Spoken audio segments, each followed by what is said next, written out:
Good evening. Police in Waco, Texas had a hunch a planned weekend gathering of biker gangs would go bad, but nothing like the violence that broke out right before their eyes. Gunfire, stabbings, and vicious beatings as members of what police call criminal gangs waged battle with each other, then turned on police in a restaurant parking lot. At the edge of Texas, where the desert meets wire and law turns to rumor, a group of Hell's Angels stumbled onto something too structured to be coincidence. What they'd found wasn't a rival gang, it was a machine, a $10 billion cartel empire hidden inside America's own trade routes. The Angels thought they'd seen everything the border could hide. Then they saw this. And what followed blurred the line between outlaw and enterprise forever. Police call the crime scene at the Twin Peaks Bar and Grill among the most violent and gruesome they've ever seen. A brawl between 5 rival motorcycle gangs leaves 9 dead and 18 wounded. At last count, we have 170 individuals that we have arrested. Those individuals are being charged. The border tip-off. It began with a flicker on a screen inside a Customs and Border Protection trailer. A drone picked up thermal signatures from a cluster of trailers outside Laredo. Nothing unusual until analysts saw the heat pattern. It wasn't engines, it was chemical activity. Within hours, a field report circulated through 3 agencies. The coordinates led to a warehouse complex that didn't exist in any state database. Satellite imagery showed movement at odd hours, semi-trucks entering and leaving in convoys, escorted by motorcycles. The plates traced back to registered club members of the Hells Angels. The timing made no sense. The Angels had no known charter operating that deep in southern Texas. This was cartel territory, heavily patrolled, watched, and disputed. But the patch on those jackets was unmistakable. It meant either an alliance had formed or someone was testing the limits of chaos. Local deputies conducted a quiet drive-by. From the road, it looked harmless. Metal siding, chain link, a row of shipping containers. No guards, no lights, but the smell carried industrial solvent, burning metal, a faint chemical sting. Inside, something far beyond motorcycle work was happening. The first tangible clue surfaced from a highway stop 2 towns away. A semi-flagged for a busted taillight revealed a hidden floor compartment packed with lab glassware coated in white residue. The route on the driver's GPS matched the warehouse coordinates. It wasn't random traffic, it was a supply chain. Federal units mobilized quietly. Aerial surveillance confirmed what local eyes couldn't see. Constant night activity, trucks loading under floodlights, men on bikes circling the perimeter like sentinels. The compound had its own generators, water tanks, and what appeared to be ventilation ducts leading underground. By the 3rd week, agencies had enough to act, but every time a team prepared to move, the site went cold. Trucks vanished, lights out, activity dropped to 0. Someone inside was leaking details. The pattern repeated until analysts realized the leaks coincided with internal debriefs. The network wasn't outside government reach, it was inside it.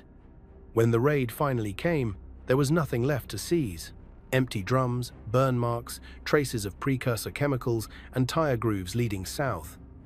It looked like a cleanup operation performed by professionals. Whatever had been produced there was gone. The report ended with a single note: likely relocation to alternate facility within 48 hours. Possible link to organized motorcycle presence operating under cartel protection. The investigation could have died there, but a second drone feed picked up a new set of coordinates, a new cluster of trucks heading north, escorted by the same motorcycles.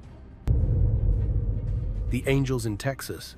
Hey, investigator family, today we're inviting you to join our inner circle, to become more than just a viewer, to become part of our biker community. For years, we've brought you the cases others won't touch. Now it's time to take that connection to the next level. Introducing our channel membership program. For just $10 a month, join the investigator family. 3 videos every single week. You watch our videos before anyone else. Exclusive early access to all videos. Days before YouTube, 100% ad-free viewing experience. And there are videos that only you can watch. But that's just where it begins. For our most dedicated members, $50 a month, you'll join our private Discord. Group A community of biker enthusiasts just like you, discussing theories, evidence, and perspectives if you won't find anywhere else, and the chance to be featured as our Member of the Month in a world of sensationalized headlines and surface-level coverage. We've always dug deeper, and now you can go even deeper with us. Join our membership community today. The truth is waiting. The Hells Angels had spent decades expanding across borders, but Texas had always been their white line, drawn by the bandidos, defended with blood. That line had finally been crossed. Unlike previous incursions, this wasn't a show of dominance. It was strategic. The Angels weren't looking for turf. They were laying infrastructure. Their arrival coincided with a surge in unregistered freight companies popping up along the Interstate 3-5 corridor. Each listed identical directors, fake addresses, and capital deposits traced to offshore accounts. Behind the paperwork were bikers with no business history, but spotless legal records, frontmen built for plausible deniability. They came equipped with fleets of flatbeds and refrigerated trailers. Their cargo manifests were clean automotive parts, fertilizers, consumer goods. But weigh station logs didn't match declared loads. The discrepancies were small enough to slip through audits, yet consistent enough to signal smuggling. The Angels leveraged what they'd perfected over decades: mobility and loyalty. No one questioned a convoy of Harleys following a freight truck through rural highways. They were invisible because everyone expected to see them. While law enforcement chased desert smugglers and border mules, the Angels pushed through legal ports with commercial documentation. Each shipment was pre-cleared by brokers who didn't know they were working for a criminal enterprise. The system didn't fail. It worked exactly as designed for anyone who knew how to use it. Inside biker hierarchy, the Texas push was sold as logistics expansion. New contracts, new partners. Members thought they were moving legal freight. The truth was buried under coded terminology. Cargo 1 meant precursors. Cargo 2 meant finished pills. Maintenance runs meant resupply for labs. The chain of command kept information fragmented. No one saw the full picture except the top 3 coordinators. By mid-year, surveillance linked the Texas chapters to at least 6 cross-border shipments moving through Laredo and Eagle Pass. Each convoy alternated plates and manifests to avoid detection. Every route ended at a distribution node somewhere north Dallas, Tulsa, or Phoenix, where the product disappeared into legitimate supply chains. The Hells Angels had evolved from a street-level biker club into an international courier network. They had become what cartels couldn't legally build: a domestic arm hidden inside the backbone of American commerce. The transformation wasn't about rebellion or brotherhood anymore. It was business precise, scalable, and nearly invisible. What began as a single warehouse in South Texas had grown into a web stretching across 5 states. Each warehouse fed the next. Each truck ran on time. Each route carried the same unseen cargo. The Angels had stopped chasing freedom and found something far more powerful: control. The $10 billion empire. The first time analysts calculated the revenue trail, the number didn't make sense. $10 billion, not potential, not street value. Actual transactional flow tied to freight routes, shell companies, and recurring bank deposits that moved in patterns too clean to be random. The empire wasn't a single gang or cartel. It was a synchronized mechanism built across borders. Mexico produced. The Angels transported. Brokers laundered. Offshore firms reinvested. The system functioned like a multinational corporation. Hierarchies replaced with contracts, violence replaced with logistics. Every part of the network generated legitimate paperwork. Bills of lading existed. Customs clearances existed. It was crime disguised as commerce. At the top were importers registered under harmless categories: agricultural supplements, cleaning agents, and automotive coatings. Each import container carried legitimate products up front and controlled precursors hidden in double-layered crates. The paperwork matched. Inspectors moved on. From there, the materials reached small facilities in northern Mexico, superlabs disguised as food processing plants or mechanical workshops. Local chemists converted shipments into finished product, then sealed everything in vacuum-packed drums labeled as spare parts. The loads crossed the border under American carrier contracts signed by trucking companies that technically belonged to Hell's Angels subsidiaries. Each truck had an assigned escort, 2 to 4 bikers following a few miles behind, scanning for patrols or thieves. The convoys ran on tight schedules, no stops longer than 7 minutes, no detours, no phones. A breakdown meant immediate cargo transfer to a standby vehicle, waiting exactly 45 minutes behind. Nothing about the operation was improvised. Once north, the freight entered warehouse circuits, stretching from Laredo to Oklahoma City, then branching east toward Atlanta and west toward Phoenix. Each facility held product for less than a day. Manifest records changed with every handoff, erasing its trail through volume. Money moved faster than the freight. Proceeds were split instantly, 30% to manufacturing suppliers, 20% to distribution. The rest filtered through investment fronts, real estate partnerships, car dealerships, even renewable energy startups. Every dollar looked legitimate by the time it hit a bank. The 10 to billion total wasn't built overnight. It was the cumulative profit from an ecosystem perfected through repetition. Every load that reached its destination fed 5 more. Every small success financed larger infrastructure. At its peak, hundreds of trucks crisscrossed state lines daily, carrying the economy of an empire that officially didn't exist. The Angels called it expansion. The cartels called it efficiency. Federal agencies called it invisible. But invisibility never lasts. Patterns surfaced in places that shouldn't connect. Identical invoice serials showing up in 2 states, cloned VINs on transport trailers, duplicate insurance certificates filed under separate LLCs. A digital forensics team eventually mapped overlapping IP addresses, linking customs submissions to a single network hub in Dallas, registered to a freight management firm owned by a former Angel. That discovery exposed the heart of the operation, the command center coordinating shipments in real time. From there, encrypted systems managed every truck, every payment, every contingency plan. The network had evolved beyond smuggling. It had become automation. And automation meant scale. Each route doubled output. Each loophole, once proven, replicated nationwide. 10 billion wasn't ambition. It was the natural outcome of a machine built without moral brakes. Cartel networks on the Texas border. The Texas border is more than a line. It's a living organism that feeds on motion. Every port, every stretch of desert road, every inspection station pulses with the rhythm of trade. Hidden inside that rhythm are arteries belonging to cartels. Sinaloa, Gulf, Jalisco, New Generation, each controlling its corridor like a fiefdom. For decades, those groups relied on couriers, tunnel systems, and corrupt officials to move narcotics north and cash south. But fentanyl changed everything.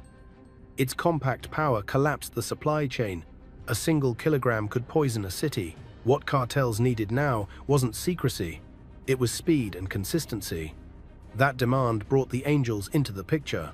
Unlike cartel drivers, they spoke perfect English, understood federal regulations, and already owned fleets of vehicles cleared for interstate commerce. They provided what no cartel could manufacture: trust in an American accent and a legal license plate. The cartels adapted fast. They mapped the Angels' routes, embedded supervisors at handoff points, and synchronized delivery calendars with chemical production cycles. The result was a frictionless loop: precursor shipments from Asia to Mexican ports, conversion to finished product in northern superlabs, handoff to biker-operated carriers at the border, and distribution through U.S. freight lanes. Every faction benefited. Mexican producers offloaded risk at the river. The Angels pocketed logistics fees that dwarfed anything they'd earned from gun running or racketeering. Middlemen, customs brokers, warehouse lessers, mechanics earned quiet bonuses to look away. The border's underbelly turned industrial. Intelligence analysts began seeing the pattern too late. By the time task forces mapped the flow, the corridors had multiplied. Each cartel maintained redundancy. If one route closed, 2 others opened overnight through private crossings or legal trade lanes. Law enforcement databases filled with partial pictures, vehicle seizures without drivers, chemical residues without owners, cash stashes without names. The connective tissue remained hidden behind shell companies registered by lawyers who never met their clients. Every element of the empire was deniable. Even among rival cartels, territorial disputes faded because profit margins were too high to risk open conflict. They coordinated quietly through shared intermediaries, freight auditors, crypto handlers, accountants turning competition into collaboration. The border stopped being divided by allegiance and started being divided by efficiency. Texas became the preferred crossing not because it was weak, but because it was busy. Millions of legitimate trucks crossed each year, each one a perfect disguise. The Angels learned to disappear in the noise, moving illicit freight under the cover of national commerce. By late 2024, entire sections of the border were effectively privatized by criminal logistics. Freight yards operated around the clock, some managed by legitimate firms, others by fronts that answered to no one. The flow of synthetic drugs surpassed traditional narcotics for the first time, signaling a transformation that even seasoned traffickers hadn't anticipated. The cartels had built supply. The Angels had built delivery. Together, they created a hybrid organism that no single arrest, raid, or border wall could kill. And as agencies scrambled to respond, the machine only grew faster, learning, adapting, spreading. The unlikely partnership. Some of the Hells Angels have this afternoon gathered here for a meeting. They're not prepared to give me an interview on camera, but they've told me that they expect to obey the truce. They were addressed by the Hells Angel nicknamed Blondie, who served time as an accomplice in a double murder. He's one of the two men who signed the truce. He told me this will be a permanent peace. The alliance between the Hells Angels and Mexico's cartels began as a temporary business arrangement, an experiment born out of necessity. Neither side trusted the other, but both understood that profit could silence paranoia. The cartels had perfected manufacturing. The Angels had perfected movement. Between them stretched the most surveilled border on the continent, and yet both knew how to slip through its cracks. It started small, a handful of shared warehouses near Reynosa, a few low-volume trial runs across backroads, contracts written in code and sealed with intimidation rather than signatures. The first joint operation succeeded with such precision that word spread instantly through both worlds. No losses, no seizures, no noise. The cartels called the new route La Sombra, the Shadow. Loads moved entirely at night, guided by bikers equipped with encrypted trackers and decoy convoys. Each truck carried dual manifests, one legal, one real. If customs checked, they found steel pipes or frozen goods. If not, the hidden compartments continued north, carrying chemical precursors and finished fentanyl tablets. The Angels quickly realized the potential. They weren't just transporters, they were intermediaries between two economies. They could charge fees, control schedules, even dictate prices. And while the cartels ruled through fear, the Angels operated with discipline, following logistics protocols that rivaled military supply chains. Over time, hierarchy gave way to hybridization. Cartel couriers began dressing like bikers to cross unnoticed. Angels adopted cartel-style encryption systems for communications. Each learned from the other until the distinction blurred. They weren't allies anymore, they were components of one evolving organism. The partnership thrived because it was mutually beneficial and ruthlessly efficient. The Angels received steady revenue streams, insulated from street-level risks. The cartels gained something they had never possessed: plausible deniability inside the United States. Federal task forces struggled to connect the dots because every node looked local. But power shifts are inevitable. As the Angels' logistics empire expanded, so did their appetite for independence. They started handling shipments directly, negotiating with chemical suppliers, and quietly rerouting select loads without telling their southern partners. The profits were astronomical and the temptation too strong. When discrepancies appeared in revenue tallies, suspicion followed. The cartels sent auditors disguised as contractors to inspect U.S. warehouses. Two never returned. The Angels denied involvement, but surveillance picked up charter members overseeing nighttime disposals in desert fields near Zapata County. The message was clear. The partnership had an expiration date. Still, both sides pressed on, because dismantling the network would mean destroying the golden vein that fed them. Each month of cooperation brought in hundreds of millions. Every truck that crossed successfully reinforced the illusion that nothing could go wrong. But the cracks widened. Smaller gangs, remnants of regional clubs, splinter cartels began exploiting the chaos, hijacking shipments and stealing product. What followed was a string of retaliatory killings disguised as highway accidents. Burned-out vehicles became warnings to anyone who interfered. The partnership that began as a business deal had mutated into a silent war of control. The cartel wanted obedience. The angels wanted autonomy. Neither was willing to bend, and as both sides quietly sabotaged one another, the empire they had built together began to feed on itself, an unstoppable machine grinding down everyone inside it. Fentanyl, superlabs, and the supply chain fentanyl, it was a revolution, disguised as powder. Its strength made smuggling simple, its profit margins obscene, and its chemistry impossible to contain. The cartel laboratories in northern Mexico were no longer hidden shacks or jungle huts. They were industrial plants camouflaged as agricultural facilities, each capable of 10-bound, producing hundreds of thousands of counterfeit pills per day. Production lines ran around the clock, stainless steel tables, industrial mixers, tablet presses, all staffed by technicians who understood chemistry better than law enforcement understood their enemy. Once refined, the fentanyl base was pressed into pills indistinguishable from legitimate pharmaceuticals. The market didn't just want drugs, it wanted safety in appearance. Counterfeits offered that illusion. The pills looked professional, stamped, polished, and neatly bottled.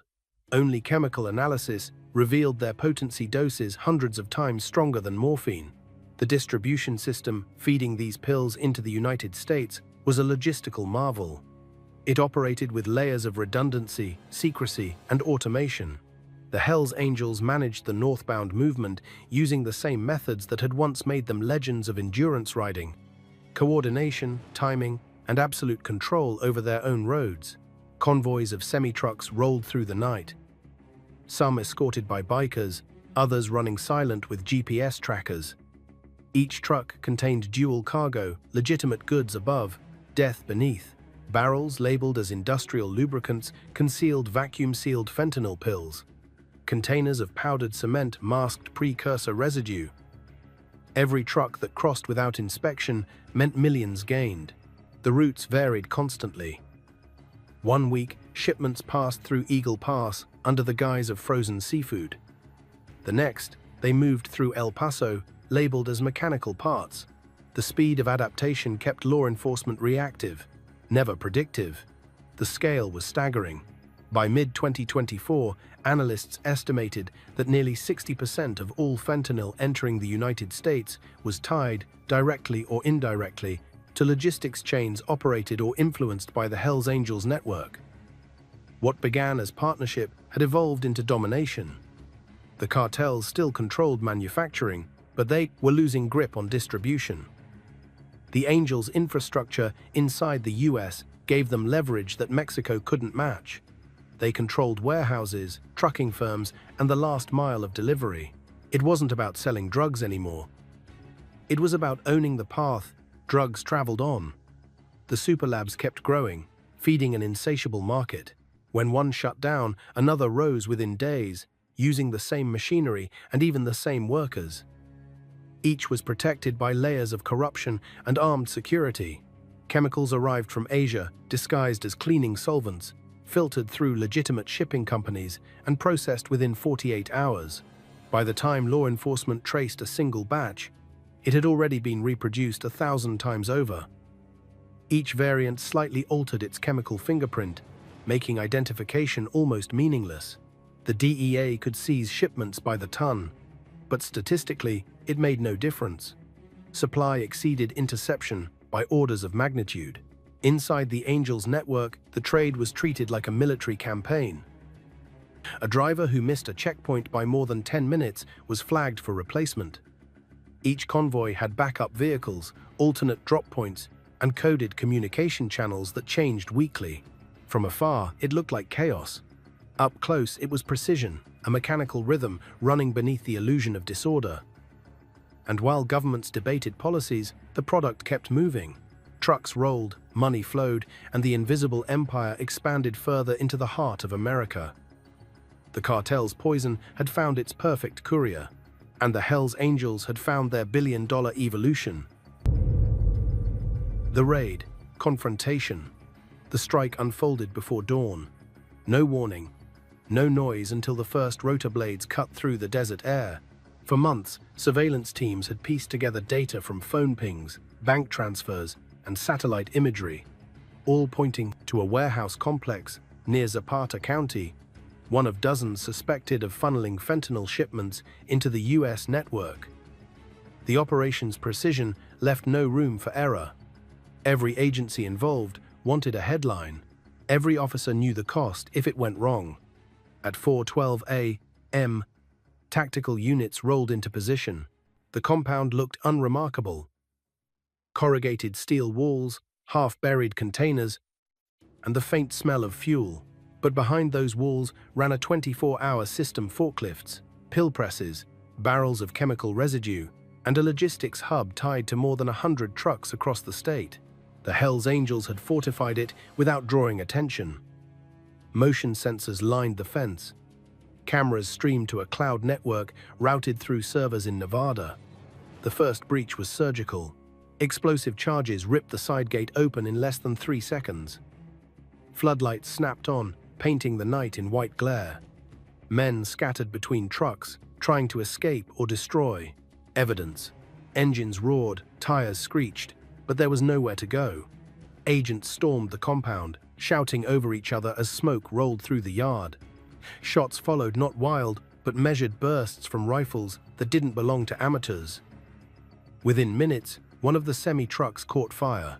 The blaze illuminated stacks of barrels labeled as lubricants, now melting under the heat.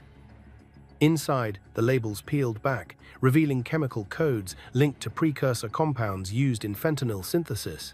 The entire operation was industrial scale, efficient and illegal to the core. A second breach hit the rear storage wing, uncovering counterfeit pill molds and conveyor systems designed to mimic pharmaceutical packaging. Each press could produce thousands of pills per hour. The Angels weren't just distributing, they were manufacturing inside American soil. The fight lasted less than 15 minutes, but the fallout would take years to contain. 27 suspects were detained: truckers, technicians, and armed security. Several wore unmarked biker cuts. Others carried IDs from logistics companies under investigation. What struck investigators most was how calm the detainees were. No panic, no confusion, just silence, as if they knew this was part of the plan. By sunrise, the compound smoldered. Chemical fumes mixed with burning diesel.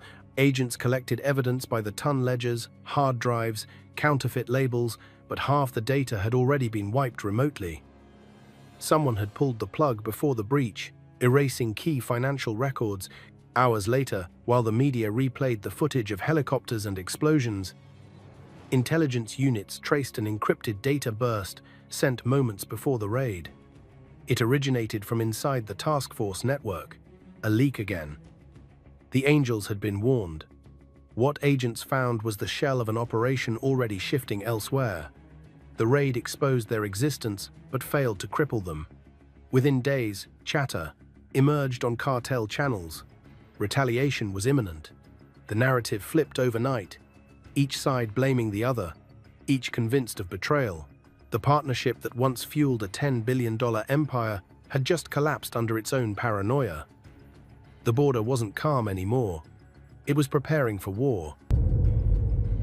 Law enforcement response and jurisdictional gaps. The raid's success looked impressive on camera, a federal triumph wrapped in smoke and flames. But behind the press briefings, the reality was chaos. Multiple agencies claimed oversight. No one had full jurisdiction. The DEA led narcotics enforcement, Homeland Security monitored logistics, ATF tracked weapons, and local sheriffs managed arrests. In theory, coordination worked. In practice, it fractured the moment evidence hit the chain of custody. Files duplicated, reports contradicted, warrants overlapped.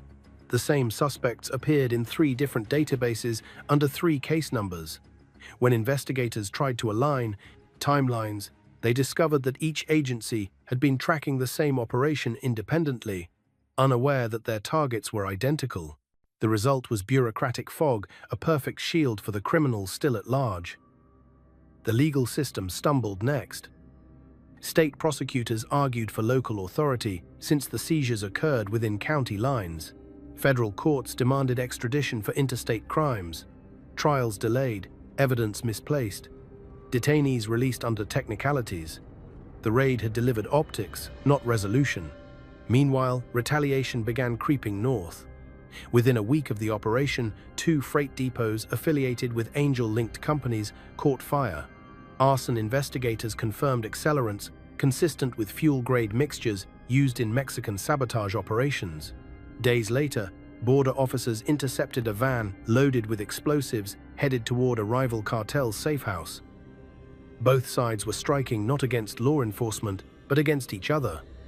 For the agents on the ground, it became clear that they had stepped into a storm far larger than a smuggling case. Intelligence briefings warned of multiple sleeper cells embedded within logistics hubs across Texas, Oklahoma, and Louisiana. Each operated autonomously, making centralized takedown nearly impossible. The political pressure intensified. Governors demanded accountability, while federal leaders deflected responsibility. Funding shifted, task forces multiplied, yet the root problem remained unsolved: fragmented intelligence. Every department held a piece of the puzzle but refused to share the full picture. The Angels exploited this division flawlessly. Their network was built on jurisdictional fault lines. When local police seized a truck, ownership records pointed to another state. When state authorities pursued suspects, federal agencies claimed priority. By the time paperwork cleared, the trucks were already gone. Cartel commanders understood it too. They shifted operations east toward quieter crossings, blending again into the noise of legitimate trade. The DEA reported a temporary drop in seizures. The reality was simpler. They were looking in the wrong places. Inside government walls, frustration turned inward. Internal Affairs opened investigations into possible leaks, while cybersecurity teams searched for evidence of infiltration. Nothing concrete surfaced, yet information continued slipping through cracks: timing, convoy data, seizure plans. Each leak cost lives. The Angels didn't need to fight back. They simply waited for bureaucracy to destroy itself. By the end of that summer, border enforcement resembled an open wound, heavily guarded, constantly bleeding. Every agency wanted to claim victory, but none could define what winning even meant. The raid had been the first real glimpse of the empire's scale. Yet in trying to contain it, the system proved exactly why it existed in the first place. Crime had learned to move faster than the institutions built to stop it. Money, real estate, and trucks. After the raid, the agencies focused on product, but the Angels and their cartel partners had always known the real prize was the paper trail. The empire didn't move on motorcycles, it moved on ledgers, invoices, and deeds. Every crate of chemicals, every shipment of pills, every wire transfer eventually turned into property. And property was the camouflage no investigator could easily seize. Money from each delivery was divided with precision. A share moved south as payment for production. A smaller portion funded bribes, equipment, and legal cover. The rest stayed in the United States, circulating through trucking companies, construction firms, and retail operations that were entirely real, except for the origin of their capital. A mechanic in Laredo might fix real trucks for real customers, but the rent on his garage came from an LLC owned by a biker who also owned 3 vacant lots and a silent stake in a used car auction house. The laundering followed a pattern. First, cash was broken into deposits just under the reporting threshold, $8,000 or $9,000 at a time, scattered across rural banks. Once in the system, it moved through legitimate transactions: truck repairs, equipment purchases, fuel contracts. Each transaction justified another transfer. and by the time it hit corporate accounts, the money was as clean as government payroll. Freight was the perfect disguise. The Hells Angels already owned the infrastructure, fleets of haulers, mechanics, dispatchers. They could move anything anywhere, and their paperwork always matched. The cartel had learned that logistics was a better investment than violence. For every bullet fired, a truck crossed the border with $100 million worth of contraband hidden beneath legal cargo. Real estate came next. Small towns across Texas and Oklahoma saw sudden bursts of investment. New warehouses, tire depots, rest stop cafes. Each purchase looked unremarkable, financed through loans backed by shell corporations that shared the same P.O. box. Those buildings didn't just store goods, they laundered legitimacy. Taxes were paid on time. Employees had health insurance. Inspectors saw nothing wrong. When investigators finally began tracing ownership, they ran into a labyrinth of holding companies that led to lawyers in Nevada, offshore accounts in Belize, and trusts registered in the names of dead relatives. The empire had built itself a legal fortress. Crypto added another layer. Biker tech specialists converted profits into digital currency within hours of collection, splitting the flow across dozens of wallets. Blockchain analysis revealed patterns only in hindsight. Transactions fragmented so thoroughly that reconstruction took months. While agencies celebrated seizures in warehouses, the real money kept circulating, invisible and unstoppable. Every attempt to seize assets exposed how deeply the network had rooted itself in the local economy. Those trucks delivered legitimate goods half the time. Those shops employed real workers. Shutting one down meant hurting towns already hanging by a thread. The Angels had embedded themselves so completely that removing them risked economic collapse in places built around their money. By the end of the year, the task force calculated more than $200 million in seized property, barely a dent in an empire measured in billions. The trucks kept rolling. The accounts kept breathing. The system had learned to regenerate faster than it could be dismantled. And behind every ledger was the same silent signature, a red and white emblem hidden inside the paperwork, invisible to anyone who didn't know what to look for. The human cost. While the agencies measured seizures and traced transactions, the human toll multiplied quietly in towns far from the border. Ambulances began running non-stop through suburbs that had never seen an overdose before. Hospital morgues filled with victims who thought they were taking prescription painkillers. Every capsule looked genuine. Every victim trusted the illusion. Fentanyl's power made each mistake fatal. It didn't offer second chances. A single pill could shut down breathing before help arrived. Local authorities started counting overdose clusters by zip code instead of individual cases. The numbers doubled every few months, yet each statistic reduced a person to a line on a chart. For families, there were no charts, just the silence that followed. Parents found their children cold in bedrooms. Workers collapsed at factory lockers. College students never woke from weekend parties.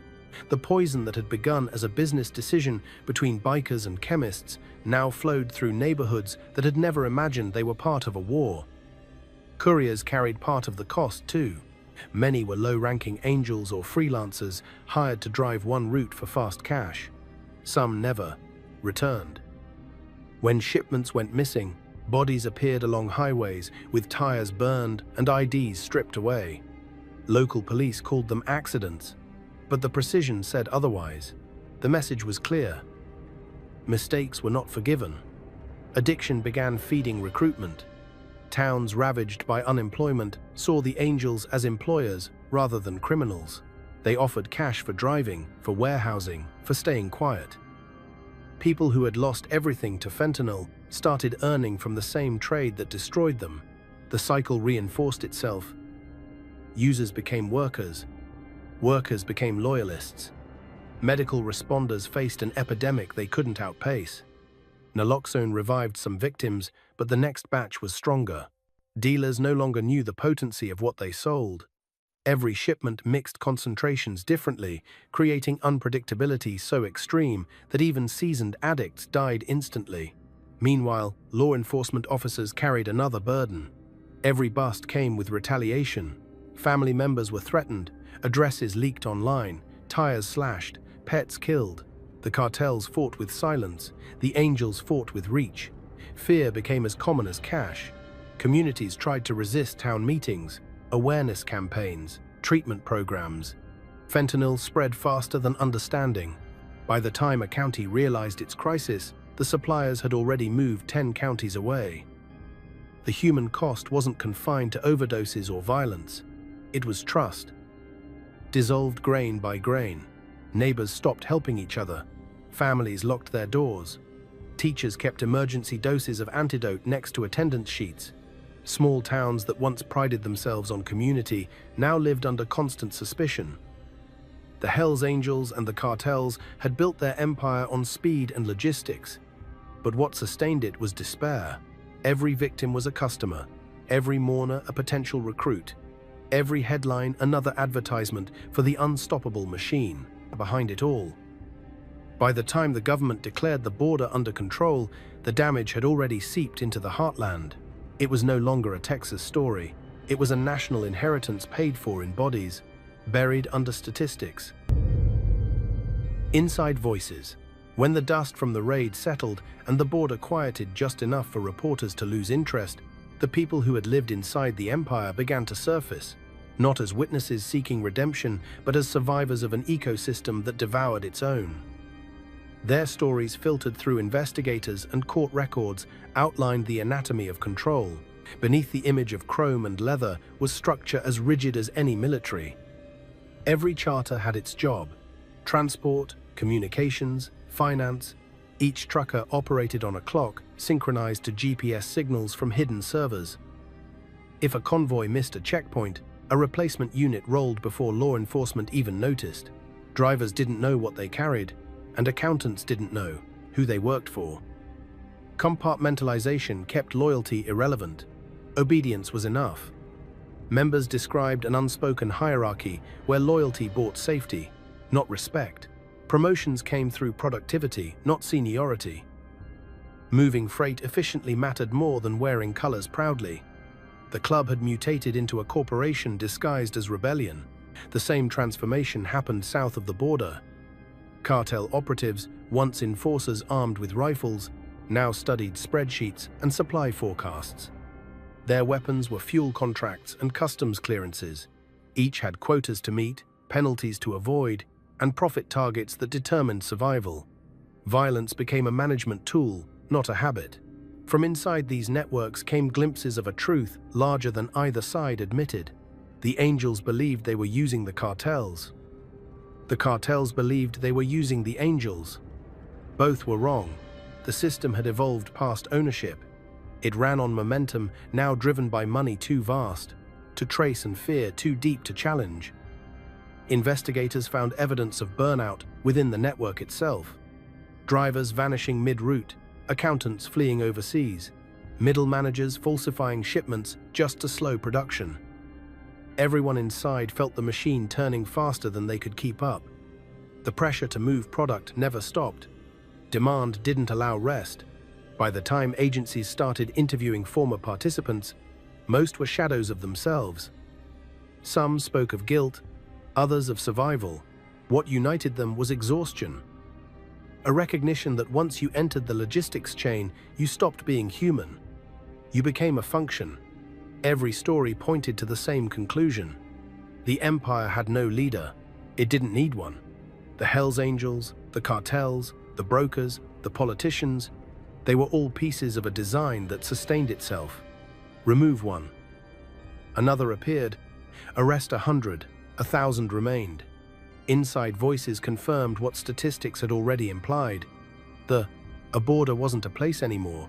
It was a process, self-replicating and self-defending. A process that had learned to survive without belief, loyalty, or identity. The aftermath. The confrontation between the angels and the cartels ended the way most wars do, not with surrender, but with exhaustion. Both sides bled profits, lost men, and fractured from within. The empire didn't collapse in flames. It dissolved quietly, absorbed by smaller factions that mimicked its structure but stripped away its history. The first retaliation wave swept through the border within weeks of the raid. Safe houses burned in McAllen and Reynosa. Warehouses exploded under suspicious accidents. Bodies surfaced in irrigation canals, dumped as warnings to anyone still moving shipments under the wrong name. For a few months, chaos replaced coordination. The cartels fought among themselves to reclaim lost routes.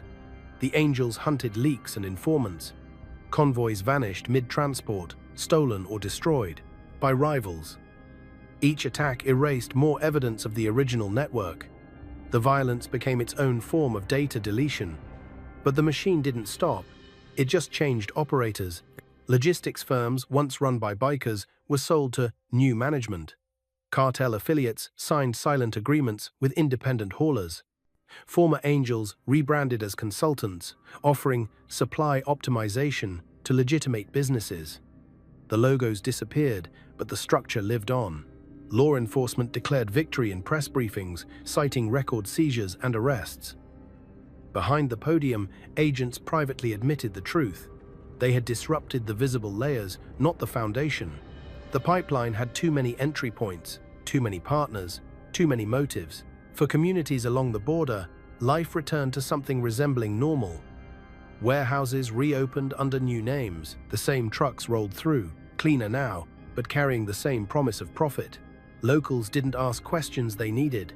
The jobs, the economic footprint left behind by the Angels and the cartels had become part of survival. The aftershocks extended beyond Texas. New corridors opened through Arizona and New Mexico.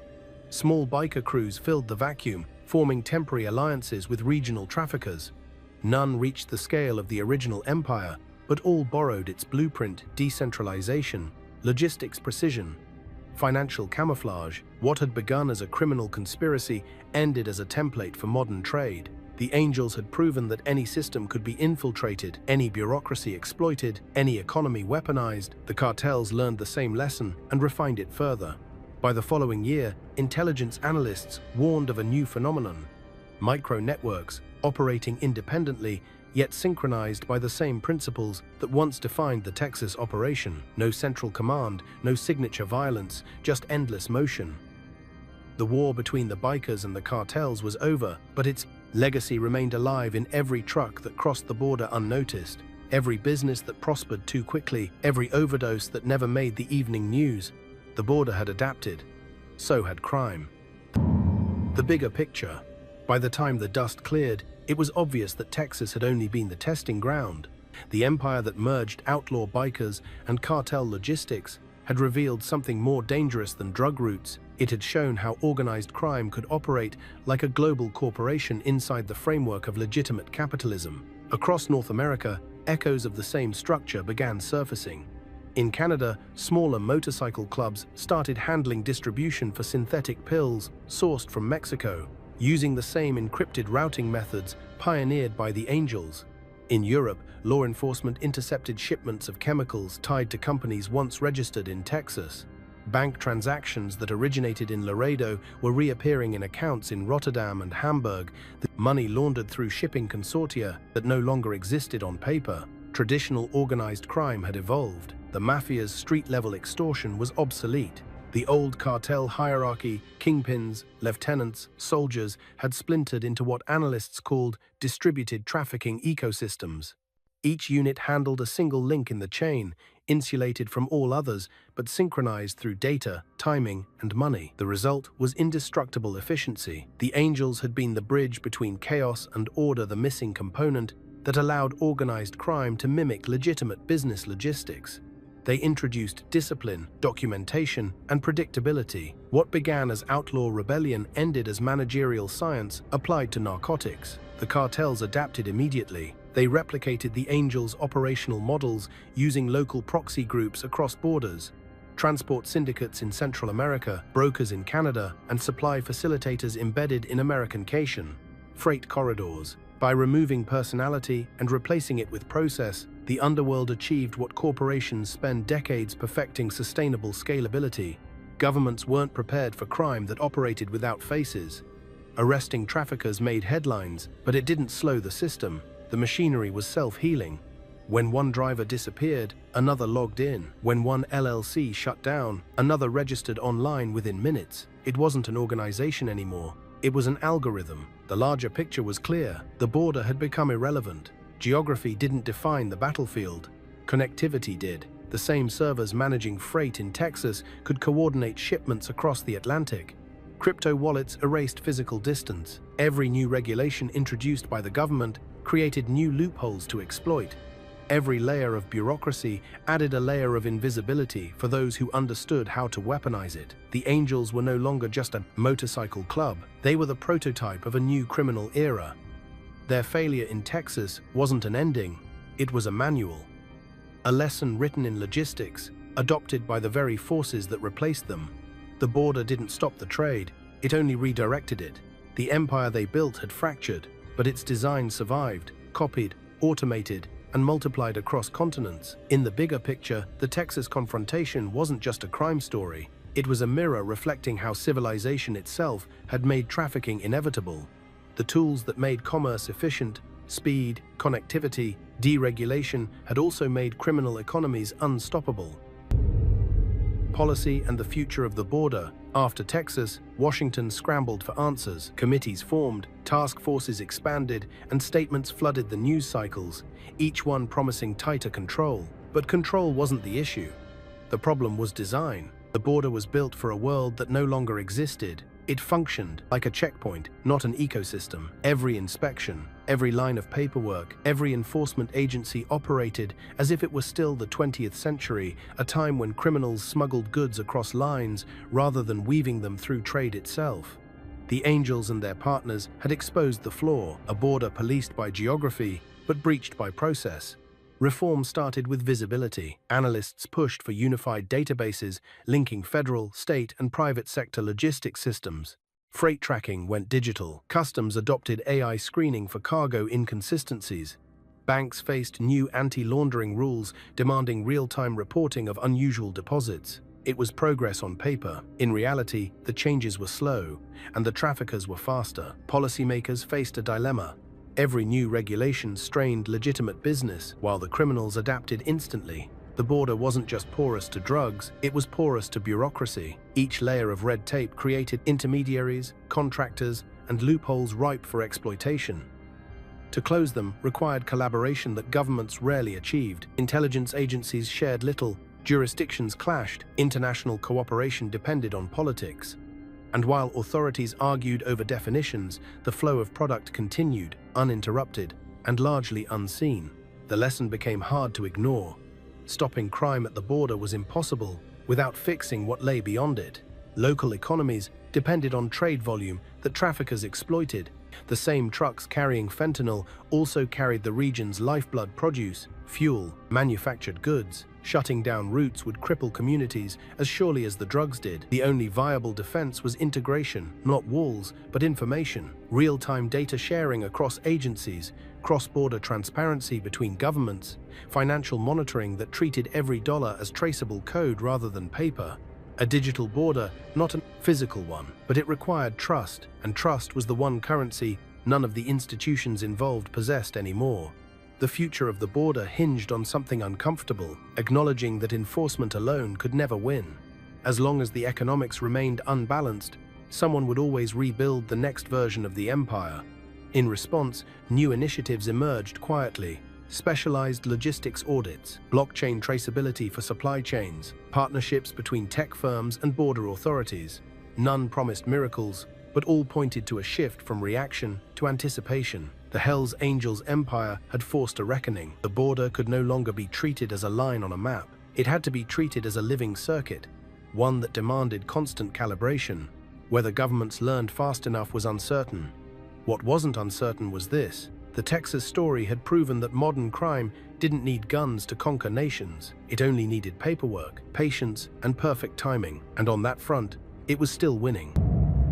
The image that haunts. In every major case file, there's a photograph that becomes the story's anchor, the one image investigators return to when the reports blur together. For the Texas border operation, that image came from the last frame of a surveillance drone circling the Zapata compound the night of the raid. The footage, time-stamped 4 hours 19 minutes and 32 seconds, shows a man standing alone beside a burning semi-truck. No one ever identified him. He wasn't listed among the arrests, nor among the dead. The drone's thermal sensor captured the heat signature of his body, motionless amid the chaos. Firelight glowed off his helmet before static swallowed the feed. The camera never recovered connection. That fragment became the investigation's ghost, a symbol of everything that refused to stay contained. For the agents who studied it, that moment represented the collapse of control. It didn't matter whether the man was an angel guarding the last shipment or a cartel enforcer destroying evidence. What mattered was what the image revealed: a human figure dwarfed by the machine he helped build. Watching it burn and understanding it would never die. That frame circulated quietly among task force members. It wasn't used in presentations or reports, but it stayed on screensavers and office walls, a private reminder that even in victory, they were only seeing one gear in motion. Behind that fire, hundreds of other warehouses waited. Thousands of other trucks idled. Billions of dollars kept cycling unseen. Every empire leaves an echo. Theirs was smoke rising over the border, the sound of engines fading into darkness. It wasn't the end of a story, it was a continuation written in ash. The image endures because it captures a truth bigger than the crime itself. The border is never quiet. It only pauses between evolutions. The trucks will roll again. The labs will hum again. The routes will shift. The names will change. But the flame in that photo, that brief flare of destruction and defiance, remains eternal. That single figure by the fire became the symbol of a generation of traffickers and enforcers who realized too late that the systems they served had outgrown them. In the glare of that burning truck, the distinction between outlaw and businessman, between criminal and functionary, vanished completely. The image haunts because it is prophecy, a glimpse of what every modern empire looks like when it finally sees itself clearly, for one instant, before the smoke closes in again. The epilogue months after the last raids, the desert swallowed the evidence. The compounds were bulldozed, the trucks sold at auction, the court cases wound through endless motions and appeals until public attention faded, but the system that built them never stopped running. Freight continued to cross in both directions, 30,000 shipments a day, each one an opportunity. Customs checks grew faster, not tighter, pressured by trade demands. Inspection algorithms screened for anomalies but couldn't distinguish legal commerce from criminal mimicry. The difference between normal and illegal had become too thin to detect. The Hells Angels' Southern charters dissolved officially, yet former members reappeared under new company names. Their tattoos vanished beneath business suits, but their instincts remained the same: efficiency, speed, silence. They didn't need colors anymore to claim power. Their companies now supplied logistics consulting, route optimization, fleet tracking. The same tools once used to move poison now sold back to legitimate industries. The cartels adjusted too. They decentralized further, subcontracting everything: chemistry, transport, laundering to independent cells. They no longer needed loyalty, only reliability. Crime had achieved full automation. For the people living along the border, nothing changed except the labels. The trucks still rolled at night. The hum of generators still echoed from industrial parks that never closed. Every so often, new rumors surfaced: unexplained convoys, cash-heavy investors, warehouses guarded by men who didn't talk. Locals learned not to ask questions. Everyone needed work. Inside law enforcement, younger agents studied the Texas case as a cautionary legend. The veterans called it one that never ended. They knew better than to celebrate arrests. The empire was gone only in name. Its architecture had become part of the landscape. The fentanyl crisis spread beyond control. Overdose statistics replaced news coverage. Politicians campaigned on reform, but reforms couldn't outpace chemistry. Synthetic drugs evolved faster than legislation. Each new restriction spawned another variant. Every ban opened a loophole. By 2025, the Texas operation had already become history, cited in reports as the moment America realized that the border couldn't be fought. It had to be managed like a living system. But managing meant compromise, and compromise meant survival. Somewhere out in the desert, truckers still gather at night, headlights cutting through dust, engines idling in unison. They don't wear patches. They don't need to. Their routes, their cargo, their payments all trace back to patterns born in those vanished warehouses. The border has learned to live with the empire's ghost. It breathes with it, hides it, feeds it. Every checkpoint, every database, every patrol car chasing a shadow is proof that the system endures. And under that endless hum of engines, beneath the illusion of order, the fire from that forgotten drone footage still burns unseen, unending, reflected in the chrome of a passing truck heading north through the night.